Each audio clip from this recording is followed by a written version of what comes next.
Vocês já transitaram pelos dois lugares, né? Sim. De dar vida aos musicais de vocês, de trazer as ideias de vocês pro palco, bem como fazer as ideias dos outros terem uma vida. Mas a gente queria falar desse gostinho de trazer o que é nosso pro palco.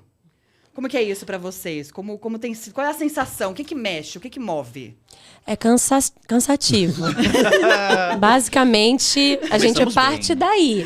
Não, é porque tem toda a parte legal, mas é bom lembrar do cansaço, né? Que não tem ninguém por você, né? A coisa não acontece sozinho. Se você não levanta e vai fazer, nada acontece.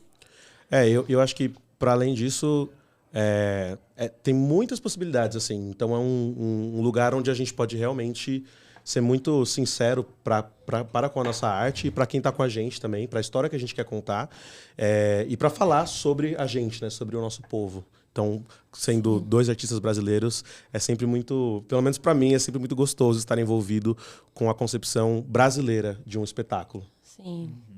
Com certeza. E a gente veio aí numa caminhada, né? A gente tem um boom do teatro musical muito grande no Brasil, mas nesses últimos anos a gente tem essa mão do teatro autoral, né, mexendo mais esse caldeirão de ideias pelo Brasil, né? A gente teve grandes produções. Como é que vocês estão sentindo isso nesse lugar? Quer começar? Pode ficar à vontade. O que eu tenho de sensação, e não só do trabalho que eu comecei a desenvolver há 5 anos com o Motim, mas com os meus amigos do Rio, que também estão nesse processo, aqui de São Paulo também, eu sinto que houve uma certa necessidade artística de contar a própria história, de se colocar à vista. O mercado é um mercado grande, mas ele ainda assim é bem restrito. Não tem como todo mundo estar em cartaz ao mesmo tempo, não nas posições que gostaria de estar, não podendo contar as histórias do jeito que gostaria de contar, né? Então, acaba que eu sinto que muitas dessas peças, muitos desses trabalhos, eles vêm num objetivo de eu não vou ficar aqui esperando a produtora de elenco me ligar e dizer que trabalho maravilhoso que você tem, vem aqui ser minha protagonista. Eu vou criar a história que eu quero dizer, do jeito que eu quero contar, vou me cercar dos meus amigos que eu amo e que são muito talentosos e que podem me ajudar nesse processo, e vou ser feliz artisticamente, pelo menos, a ideia, né, a meta, ser feliz artisticamente, pelo menos naquele projeto, em vez de ficar em casa esperando o telefone tocar. É como se você esperasse em movimento.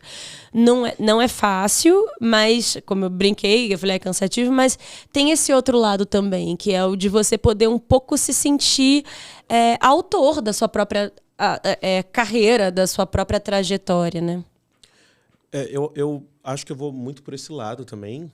Eu acho que eu estou entrando mais agora nesse lugar de... Apesar de escrever e compor já faz bastante tempo, mas no sentido da execução isso está sendo muito recente para mim.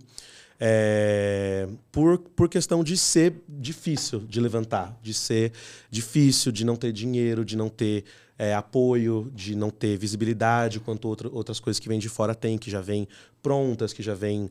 Porque quando um espetáculo surge na Broadway, para ele chegar lá e para depois... 3 anos, ou 5 anos, ou 10 anos depois ele vir para o Brasil, antes de chegar lá ele passou por muitos processos, por muitos workshops, por muitas leituras, músicas novas, coisas diferentes, testes e tal, até chegar no ponto final dele.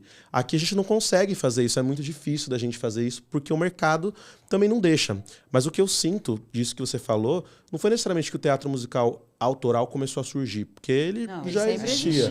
Mas eu acho que a gente está começando a aprender a se vender e se colocar, não necessariamente em pé de igualdade, porque eu acho que a gente sempre vai estar para trás em relação a recursos financeiros. Não acho que em recursos de equipe, recursos de elenco, a gente tem espetáculos autorais simplesmente maravilhosos e que contemplam muito as nossas histórias e o nosso povo, mas no sentido de como a gente se apresenta e de como a gente faz, como a gente bate o pé no chão e fala, essa história também merece a sua atenção, essa história também merece ser contada. E eu caí num lugar de que quanto mais eu vou a fundo nisso, apesar de amar os musicais da Broadway e os musicais que vêm de fora, sou Foi o que fez eu me apaixonar por essa arte, né? Então não posso negar isso. Mas quanto mais eu conheço o nosso povo e as pessoas que querem fazer teatro no Brasil, mais eu penso que é um desperdício a gente não fazer teatro musical autoral, porque tem muita coisa que dá pra gente fazer e que eles não vão fazer lá fora.